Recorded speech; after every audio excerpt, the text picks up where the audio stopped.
মানে অনেক সময় পানির বোতল অথবা প্লাস্টিকের যে বোতল, তেলের বোতলগুলো ব্যবহার করি, বা দোকান থেকে কিনে আনি তেল সহ তেলের প্লাস্টিকের বোতলগুলো। এই বোতলগুলো কীভাবে তৈরি হয় আমরা হয়তো জানি না অনেকেই। তো আসলে আজকে একটা অংশ আপনাদেরকে দেখাবো, শেয়ার করব।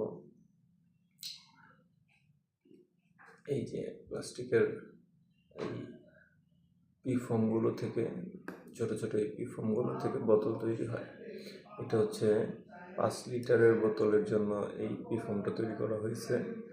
এইটাতে আপনার হাই প্রেশার এয়ার দিয়ে, এখানে যখন হট চেম্বারে এটা ঢোকানো হয় তখন হাই প্রেশার এয়ার দিয়ে এটাকে একটা 5 লিটারের বোতলের শেপে তৈরি করা হয়। 5 লিটার বোতল শেপ দেওয়া হয় আর কি।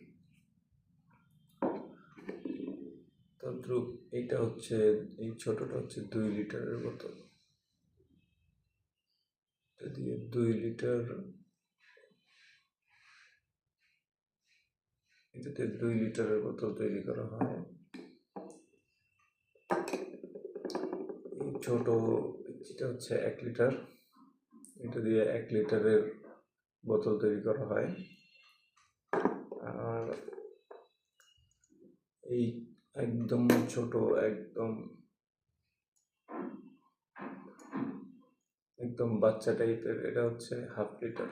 এটা দিয়ে 1/2 লিটারের বোতল তৈরি করা হয়। এই যে দেখেন, এখানে প্যাচ আছে বোতলের ক্যাপ লাগানোর জন্য, এখানে প্যাচ প্যাচ দেওয়া আছে।